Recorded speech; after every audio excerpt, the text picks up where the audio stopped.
Hello, good morning all of you my dear friends and students. Welcome to your online platform Angel English classes. We are going to teach a new topic that is called time and tense. हम लोग कल last topic पढ़े थे how to learn English language and comprehension में how to learn comprehension, और इसके अतिरिक्त हमने कल आपको बताया था कि अब हमारा अगला टॉपिक होगा टाइम एंड टेंस। हमारा अगला टॉपिक है आज का टाइम एंड टेंस। होता क्या है कि यदि अंग्रेजी भाषा में इंग्लिश लैंग्वेज में हम किसी भी चीज़ को पढ़ते हैं तो हमें इसमें सबसे महत्वपूर्ण हमारे दो टॉपिक होते हैं। जो पहला होता है, हम दो जगह से इंग्लिश को पढ़ना स्टार्ट करते हैं। देखिए कहाँ से, आज से हमारी जो बेसिक क्लास है वो स्टार्ट हो रही है, और आप लोग को याद रखना है कि जब अब आप आगे की क्लास पढ़ेंगे तो आप बढ़िया सा एक नोट्स बनाइएगा, उसको हर एक चीज़ को लिखते चलेंगे टॉपिक वाइज टॉपिक। जैसे हमने हेडिंग बनाया टाइम एंड टेंस, वैसे आपको भी बढ़िया एक नोट्स में अपने पेन से वहाँ टाइम एंड टेंस हेडिंग बनाना है और उसको लिखना है। देखिए अब हम टाइम एंड टेंस पढ़ेंगे। टाइम एंड टेंस का मतलब क्या है, हमने आपको कहा टाइम एंड टेंस पढ़ना। देखिए होता क्या है, इंग्लिश में अंग्रेजी भाषा में दो चीज़ें सबसे महत्वपूर्ण हैं।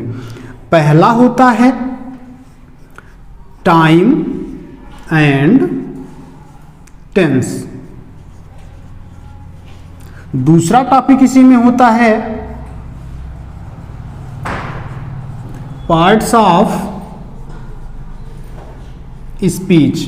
देखिए अंग्रेजी भाषा में कहा गया है कि यदि हम टाइम एंड टेंस को एक बॉडी मान लेते हैं, तुलना करते हैं हम, यदि हम टाइम एंड टेंस को इंग्लिश की बॉडी मान लेते हैं तो जो हमारा पार्ट्स ऑफ स्पीच होता है वो इस बॉडी की सोल होता है, यानी आत्मा होता है। जो शब्दों के भेद हैं वो आत्मा होता है, और बिना शरीर के आत्मा का कोई महत्व नहीं है और बिना आत्मा के शरीर का कोई महत्व नहीं है। अर्थात अंग्रेजी में सबसे महत्वपूर्ण दो टॉपिक हैं, टाइम एंड टेंस और पार्ट्स ऑफ स्पीच। अब हम बात करें कि पहले हम किसको पढ़ लें, टाइम एंड टेंस को कि पार्ट्स ऑफ स्पीच को।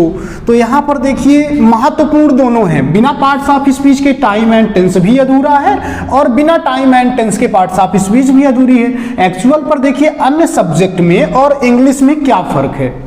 जो हम अन्य सब्जेक्ट्स को पढ़ते हैं, तो जैसे हमने मान लीजिए मैथ पढ़ा, मैथ में यदि मान लीजिए हम सिंप्लीफिकेशन पढ़ रहे हैं, सरलीकरण पढ़ रहे हैं, तो सरलीकरण में देखिए आपके जो ट्रिग्नोमेट्री जैसे ले लेते हैं हम, ट्रिग्नोमेट्री का कोई यूज नहीं है ना, या फिर हम ट्रिग्नोमेट्री पढ़ते हैं तो हमारे सिंप्लीफिकेशन का कोई यूज नहीं है। हम इनको दोनों को अलग अलग पढ़ सकते हैं। हमें सिंप्लीफिकेशन नहीं आता मैथ्स में, कोई दिक्कत नहीं है, हम आराम से ट्रिग्नोमेट्री को पढ़ सकते हैं। लेकिन ट्रिग्नोमेट्री नहीं आती, हम आराम से सिंप्लीफिकेशन को पढ़ सकते हैं मैथ्स में। बट इंग्लिश में ऐसा नहीं होता है।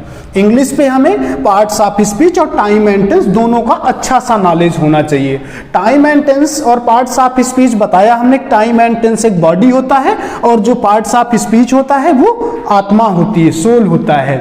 अब जैसे मान लीजिए ये दो चीजें हमारी कंप्लीट है तो बचता क्या है, voice, narration, subject verb agreement, question tag. तो इस प्रकार के टॉपिक को हम आसानी से सीख सकते हैं। लेकिन जब तक ये दोनों टॉपिक हमसे नहीं बनेंगे तो हम किसी भी मतलब सेंटेंस को नहीं पढ़ सकते। जब सेंटेंस नहीं पढ़ेंगे तो फिर कोई चीज, क्योंकि मूल रूप में एक सेंटेंस होता है, मूल रूप में कोई भी सेंटेंस होता है, बाकी तो हम परिवर्तित रूप ला देते हैं, उसमें चेंजिंग लाते हैं, कुछ रूल्स को फॉलो करते हैं, उसमें बदलाव कर देते हैं। तो इस प्रकार से जैसे हम कहें, मान लीजिए हमारे पास एक शरीर हो और हमारी बॉडी और हमारी सोल, आत्मा दोनों हो। हमारा मान लेते एक हाथ कम चलता है, तब भी हम जी जाएंगे, मरेंगे नहीं इसके बिना। लेकिन यदि हमारे अंदर बॉडी ही ना हो, सोल हो ही ना, तो हम मर जाएंगे ना, नहीं जीवित रह पाएंगे। इसी तरीके से हमारा इंग्लिश में टाइम एंड टेंस और पार्ट्स ऑफ स्पीच, यदि दो चीजें आती हैं तो आप अंग्रेजी का सहारा लेके आगे बढ़ सकते हैं, अंग्रेजी आपका साथ नहीं छोड़ेगी। बट यदि आपको इन्हीं में से दो में से कोई एक चीज नहीं आती तो आप आगे नहीं बढ़ पाएंगे। हमने सोचा पहले पार्ट्स ऑफ स्पीच पढ़ाएं, बच्चों ने डिमांड किया कि नहीं पहले टेंस स्टार्ट करते हैं। कोई डाउट नहीं, इंग्लिश हम दो जगह से स्टार्ट कर सकते हैं। इंग्लिश का जो स्टार्टअप है वो हम दो जगह से करते हैं, या तो टाइम एंड टेंस से कर दें या फिर पार्ट्स ऑफ स्पीच से, दोनों को हम इजीली सीख सकते हैं, कोई दिक्कत नहीं है। अपन अगला टॉपिक टाइम एंड टेंस से शुरू कर रहे हैं, आज का नया टॉपिक, और इसके बाद हमारा डेली का टॉपिक ऐसे आगे बढ़ता जाएगा। चलिए देखते हैं क्या है आज का टॉपिक। यदि हम बात करें टाइम एंड टेंस की, time and tense, time and tense होता क्या है? अमूमन हम सभी लोग केवल टेंस पढ़ते हैं, जबकि ये टेंस नहीं होता है, ये टाइम एंड टेंस होता है। टाइम एंड टेंस का मतलब होता है कि इस टेंस के अंतर्गत हम इस टाइम का अध्ययन करते हैं। हम टेंस के अंतर्गत किसका अध्ययन करते हैं? टाइम का, समय का। और इसीलिए इसकी जो डेफिनेशन बनाई जाती है वो ये बनती है कि द स्टडी ऑफ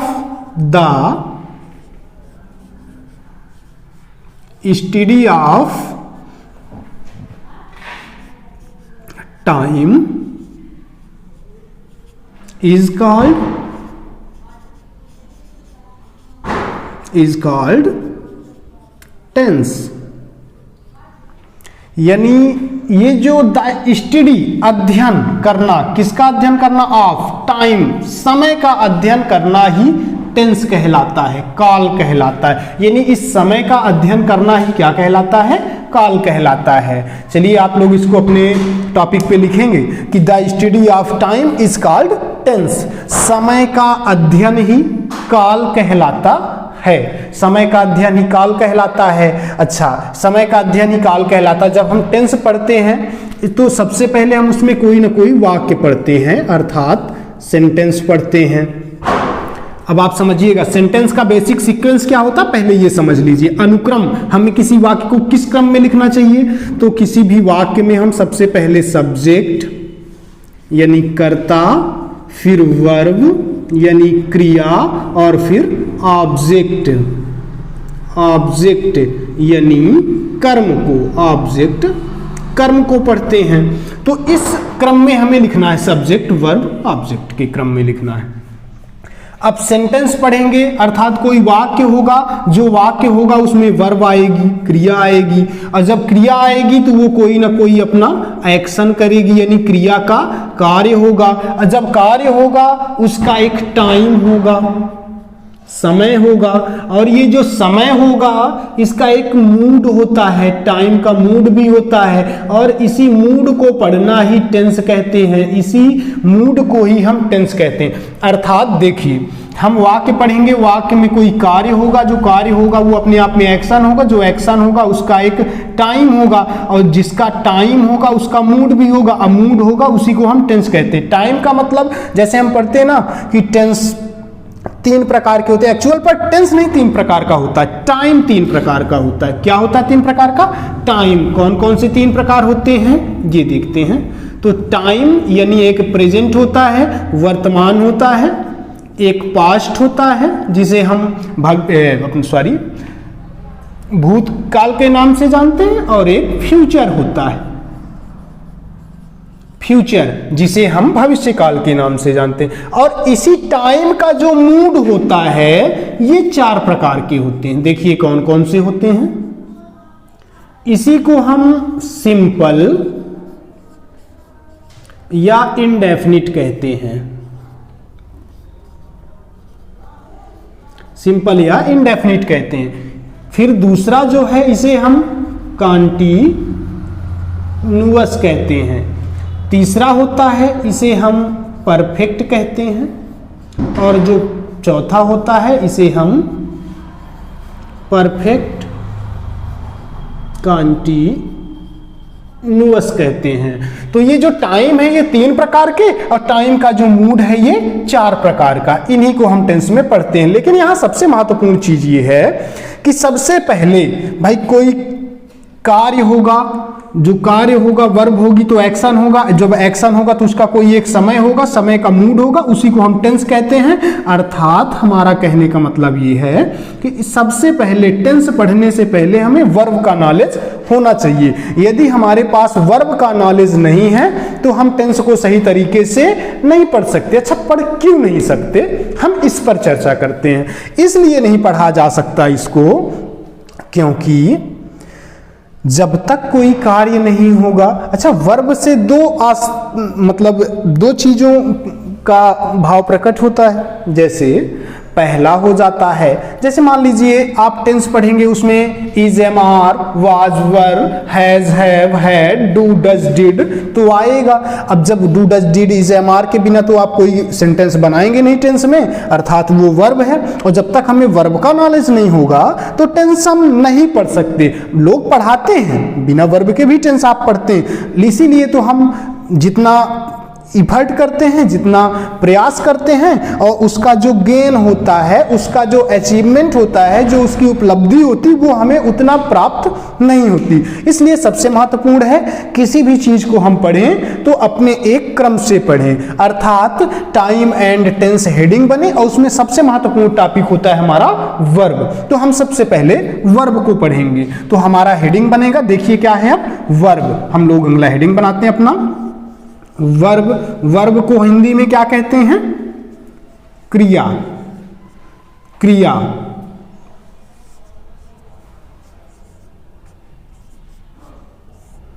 क्रिया क्या होती है ये देखते हैं। तो क्रिया का मतलब ही है a word which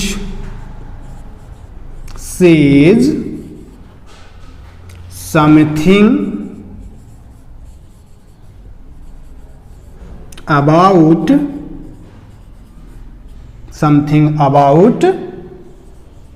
subject. Subject यानी नाउन एवं pronoun is called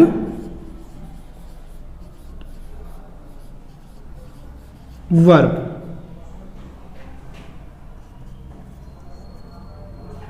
A word which says something about subject, noun oblique pronoun is called verb। यानी ऐसा शब्द जो कुछ कहने का कार्य करता है, कुछ कहने का कार्य करता है। किसके बारे में कहने का कार्य करता है, कर्ता के बारे में, अपने सब्जेक्ट के बारे में। और सब्जेक्ट का कार्य करता है या तो कोई संज्ञा या तो कोई सर्वनाम कार्य करेगा।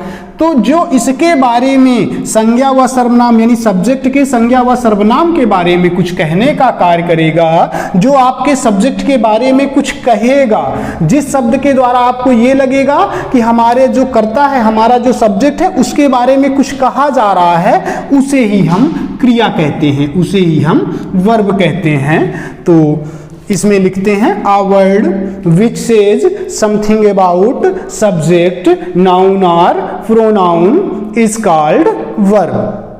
वह शब्द जो संज्ञा व सर्वनाम के यानी कर्ता के संज्ञा व सर्वनाम के बारे में कुछ कहने का कार्य करता है, क्रिया कहलाते हैं, वर्ब कहलाते हैं। ठीक है, अब देखिए वर्ब का जो कहना है वो कितने तरीके से होता है। तो हम लिखेंगे कि वर्ब का कहना 3 प्रकार से होता है। क्या क्या होता है ये देखिए। पहला नंबर, पहला कहता है वर्ब कि सब्जेक्ट यानी कर्ता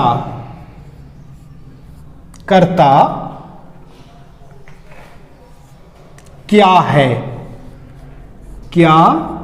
है, सब्जेक्ट क्या है। ये जो वर्ब है ना, इसका 3 तरीके से कहना होता। हमने कहा ना, जो संज्ञा व सर्वनाम यानी सब्जेक्ट के बारे में कुछ कहने का कार्य करता है। वर्ब का कहना 3 तरीके से होता है। पहला, सब्जेक्ट यानी कर्ता क्या है। जैसे कह दिया जाए मैं एक लड़का हूं, मैं एक लड़का हूं, मैं एक लड़का हूं। देखिए ये भी तो वर्ब का कहना ही है ना, ये भी तो एक सेंटेंस है ना, एक प्रकार का टेंस है। तो इसका हम क्या लिखेंगे, तो इसका टेंस बनेगा I am a boy, I am a boy. जैसे कह दिया जाए तुम मेरे मित्र हो, क्या कहेंगे, तुम मेरे मित्र हो, तुम मेरे मित्र हो। इसको क्या लिखेंगे हम, you are my friend, you are my friend. जैसे कह दिया जाए कि यह एक पेन है, यह एक कलम है, क्या कहेंगे हम, यह एक कलम है। तो सब्जेक्ट क्या है, तो कलम है, तो क्या कहेंगे, इट इज अ पेन। तो इस तरीके से देखिए, इस तरीके से बताया गया ना कि सब्जेक्ट कर्ता क्या है। जैसे मैं एक लड़का हूं, आई एम अ बॉय, तुम मेरे मित्र हो, यू आर माई फ्रेंड, यह एक कलम है, इट इज अ पेन। जैसे मैं कहूं कि मैं एक शिक्षक हूं, मैं एक शिक्षक हूं, तो आई एम अ टीचर, मैं क्या हूं। तो पहला वर्ब का कहना इस तरीके से होता है। इसी में अब हम दूसरे तरीके की बात करें, लिख गया, लिख गया, नोट इट।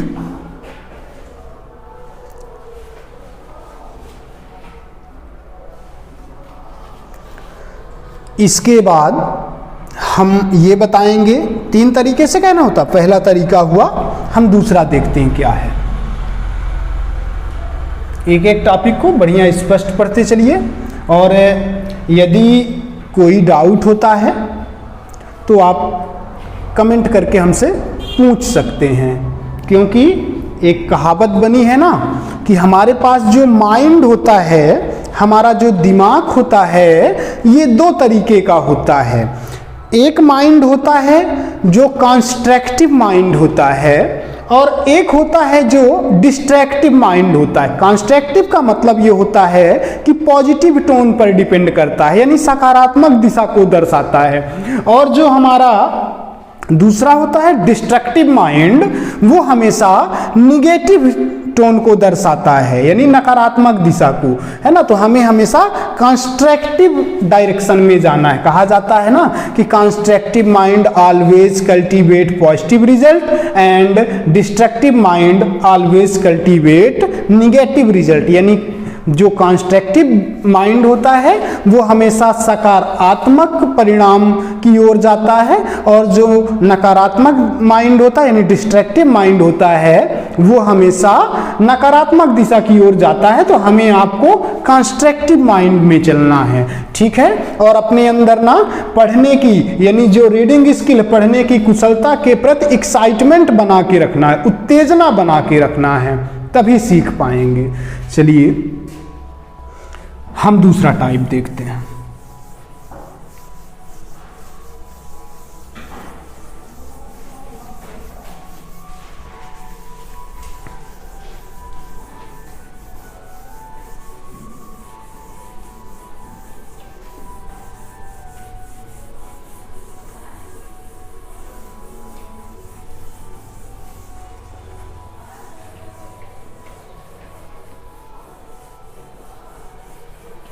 दूसरा क्या है,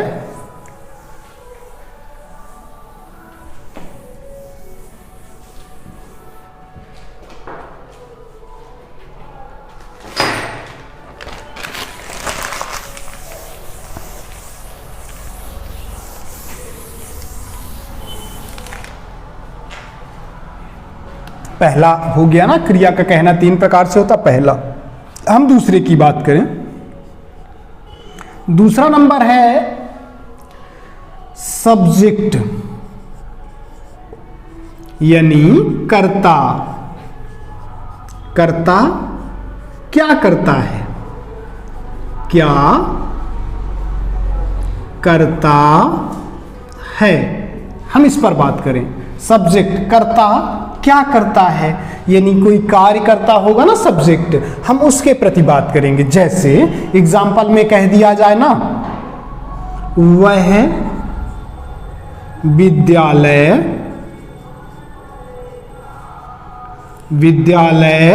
जाता है। देखिए कर्ता क्या करता है, तो कर्ता कोई कार्य कर रहा है, जो सब्जेक्ट है वो वही क्या कर रहा है, कार्य कर रहा है। विद्यालय जाता है तो हम क्या कहेंगे, he goes to school, he goes to school. देखिए सब्जेक्ट कोई कार्य कर रहा है। जैसे हम इसी में दूसरा एग्जाम्पल कहें,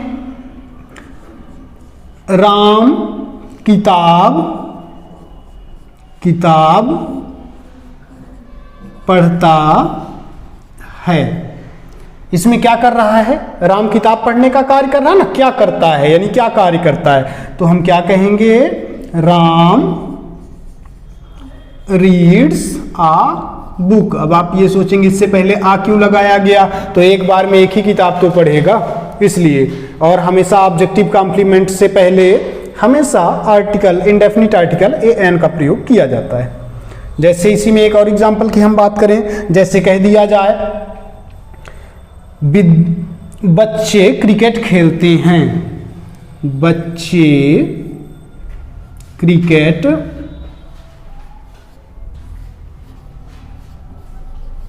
खेलते हैं। इसका क्या बनेगा, तो चिल्ड्रेन। अब इसको कुछ लोग सोचेंगे चिल्ड्रेन को चिल्ड्रंस कर दें क्योंकि बच्चे हैं, है ना, ये मूल रूप में प्लूरल है, इसका प्लूरल नहीं बनाएंगे, चिल्ड्रेन। अब क्या कह दिया जाए, क्रिकेट खेलते हैं, प्ले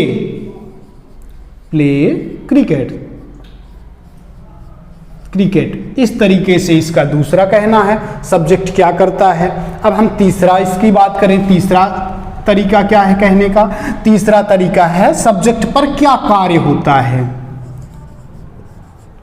सब्जेक्ट यानी कर्ता पर क्या कार्य होता है, क्या कार्य होता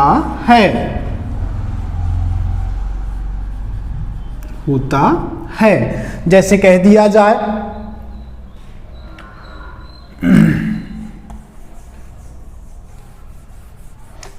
चाय बनती है, चाय बनती है, चाय बनती है। सब्जेक्ट पर क्या कार्य होता है, मतलब यहां सब्जेक्ट स्वयं कार्य नहीं करता बल्कि सब्जेक्ट पर कुछ कार्य होता है।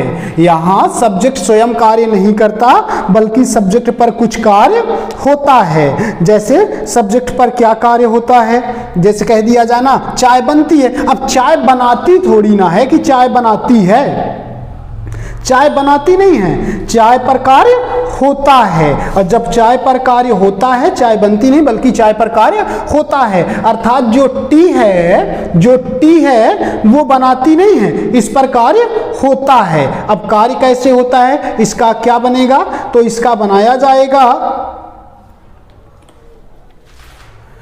टी इज मेड, चाय बनती है, टी इज मेड। अब आप सोचेंगे कि इज MR के साथ हमने ING क्यों नहीं लगाया, और फिर मेड तो थर्ड फॉर्म है ना, हमें मेक का सेकंड और थर्ड फॉर्म मेड होता है तो मेक होना चाहिए, एक्चुअल पर मेक नहीं होता क्योंकि अब यहां पर सब्जेक्ट पर कार्य होता है। अर्थात जो हमारा करता है ना सब्जेक्ट, वो अब वो स्वयं कार्य नहीं करता, इस पर कार्य होता है। और जब इस पर कार्य होगा तो वाक्य एक्टिव नहीं, वाक्य कहीं ना कहीं पैसिव हो जाएगा, और जब वाक्य पैसिव हो जाएगा तो हमेशा मेन वर्ब की थर्ड फॉर्म आएगी। इसलिए टी इज मेड, चाय बनती है। जैसे कह दिया जाए, बच्चों को पढ़ाया जाता है, है ना, बच्चों को पढ़ाया जाता है, बच्चों को पढ़ाया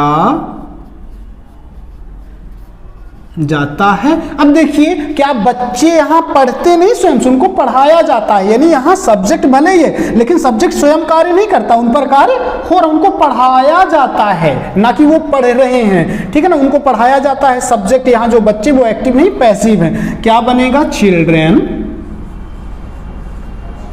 आर टॉट, टाट टीच का थर्ड फॉर्म, वो पढ़ते थोड़ी हैं, उनको पढ़ाया जाता है, पढ़ाया जाता है तो टीच, और टीच का सेकंड और थर्ड फॉर्म टाट होता है। जैसे हम आपसे इसी में अगला एग्जांपल कहें, उसे डांटा जाता है, उसे डांटा जाता है। अब वो डांट थोड़ी ना रहा है, उसे डांटा जाता है, और डांटा जाता है तो क्या हो जाएगा, he is scolded, he is scolded, उसे डांटा जाता है। इस प्रकार से जो सेंटेंस आते हैं हमारे पास वो तीन तरीके के आएंगे, यानी जब हम आगे टेंस पढ़ेंगे अभी तो उसको हम तीन तरीके से पढ़ेंगे। एक, सब्जेक्ट क्या है, जैसे मैं लड़का हूं, है ना, वह एक लड़की है, सी इज अ गर्ल। जैसे दूसरा तरीका कहने का, सब्जेक्ट पर सब्जेक्ट क्या कार्य करता है, सब्जेक्ट दूसरा तरीका क्या कार्य करता है। अब जो कार्य करेगा, जैसे कह दिया जाए राम एक पत्र लिख रहा है तो Ram is writing a letter, वो कार्य कर रहा है। अब जैसे हम आगे कह दें सब्जेक्ट पर क्या कार्य होता है, ये तीसरा तरीका है, तीसरा तरीका है सेंटेंस का, सब्जेक्ट पर क्या कार्य होता है। जैसे कह दिया जाए कि चाय बनती है, टी इज मेड। जैसे कह दिया जाए आपको डांटा जाता है तो यू आर स्कोल्डेड। इस तरीके से तीन तरीके हैं कहने के, ठीक है। इसके बाद चलिए अगला टॉपिक हम देखते हैं। यहां तो ये हमारा बेसिक कॉन्सेप्ट था, चलिए इसके आगे थोड़ा सा भी और है बेसिक, उसको देख लेते हैं, ठीक है। मिटा सकते हैं इसको, चलिए। लिखने का काम फास्ट किया करिए, है ना, समझते भी चलिए और लिखते भी चलिए। आप लोग भी थोड़ा सा कॉन्शियस रहिए, जागरूक रहिए, सचेत रहिए, अनकॉन्शियस मत रहिए। अनकॉन्शियस मतलब अचेत, सुध बुध सब खोए हैं, बैठे यहाँ हैं, दिल दिमाग कहीं और है, पेन पर केवल कलम केवल आपके कागज पर चल रही, बाकी कोई मतलब नहीं। इस प्रकार नहीं करेंगे, है ना। अपने मन को, अपने दिमाग को, दोनों को एक जगह रखना है।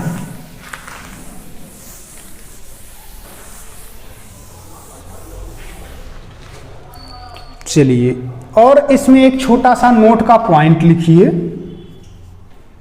एक काम करिए, पहले हम बना लेते हैं वर्ब को मुख्यतः दो भाग। अब हम वर्ब पढ़ रहे थे ना, तो वर्ब क्या है, तो क्रिया का कहना तीन प्रकार से होता है, तीनों प्रकार आपने पढ़ लिया।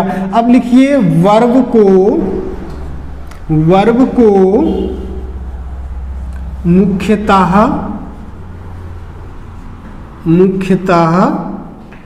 दो भागों में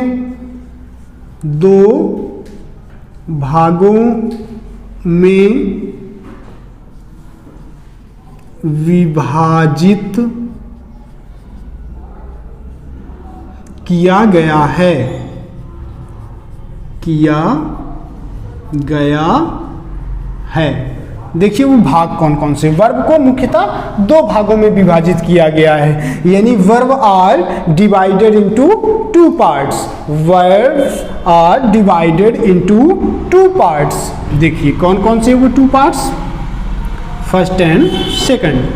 फर्स्ट क्या है, जिसे आप मेन वर्ब के नाम से जानते हैं। कौन से वर्ब के नाम से, मेन वर्ब के नाम से जानते हैं, या इसी को हम बेस वर्ब भी कहते हैं, बेस वर्ब। दूसरा होता है जिसे हम ऑक्सिलरी वर्ब के नाम से जानते हैं या इसी को हम हेल्पिंग वर्ब भी कहते हैं। ठीक है, इसे मेन वर्ब या बेस वर्ब को हम मुख्य क्रिया कहते हैं, मुख्य क्रिया। और जो ऑक्सिलरी या हेल्पिंग वर्ब होता है इसे हम सहायक क्रिया कहते हैं, सहायक क्रिया के नाम से जानते हैं। तो वर्ब मुख्यतः दो प्रकार की होती है, एक मेन वर्ब या बेस वर्ब जिसे आप मुख्य क्रिया कहते हैं, और दूसरा ऑक्सिलरी वर्ब या हेल्पिंग वर्ब जिसे हम सहायक क्रिया कहते हैं। चलिए, तो हम पहला हेडिंग बनाते हैं अपना मेन वर्ब। पहला हेडिंग हम लोग बनाते हैं मेन वर्ब या बेस वर्ब। पहले हम मेन वर्ब को पढ़ते हैं।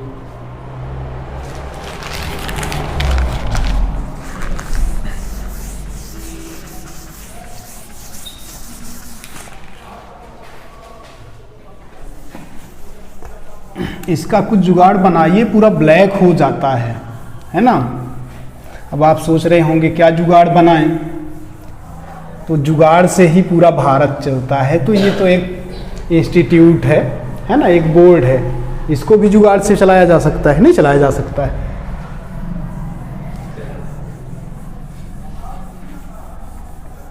हमारी आधी एनर्जी तो इसको मिटाने में वेस्ट हो जाती, पढ़ाने में कम होती है, बोर्ड साफ करने में ज़्यादा एनर्जी वेस्ट होती है। चलिए आगे देखा जाए। आगे है, हमने बताया आपको हेडिंग बनाना है, main verb oblique base verb.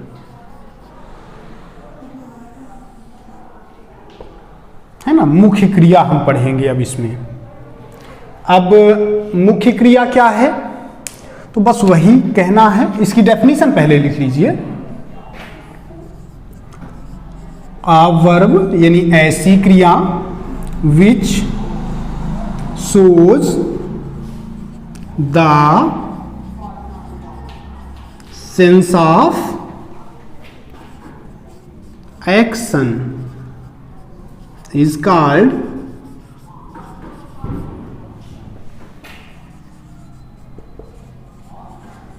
Main verb. लिख दीजिए definition. A verb which shows the sense of action is called main verb। लिखिए इसको।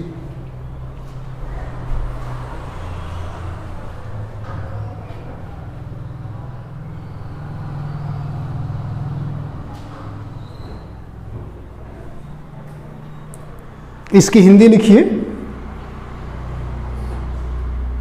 ऐसी क्रियाएं जिनके द्वारा किसी कार्य के होने का भाव प्रकट होता है,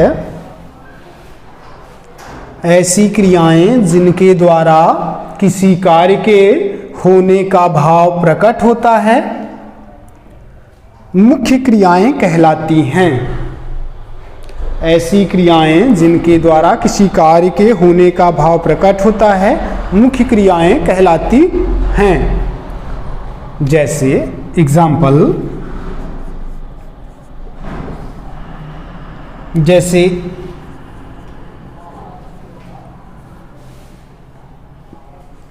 ईट मीन्स खाना, है ना। ईट का मतलब खाना, कार्य है ना। जैसे कह दिया जाए रन का मतलब दौड़ना, ये भी एक कार्य है। जैसे कह दिया जाए फ्लाई, FLY, फ्लाई मीन्स उड़ना, ये भी एक कार्य है। जैसे कह दिया जाए वॉक, है ना, टहलना, ये भी एक कार्य है।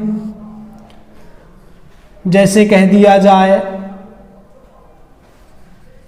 स्विम, तैरना, ये भी एक कार्य है। जैसे कह दिया जाए मेक, बनाना, यह भी एक कार्य है। जैसे कह दिया जाए आपसे राइट,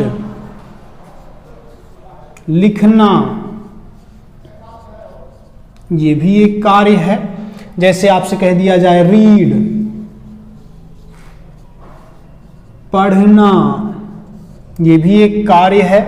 जैसे आपसे कह दिया जाए प्ले, खेलना,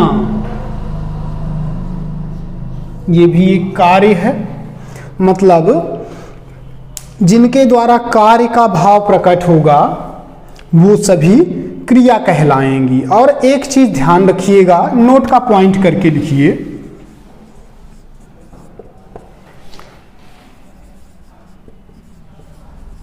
मेन वर्ब के हिंदी शब्द के अंत में हमेशा ना शब्द आता है।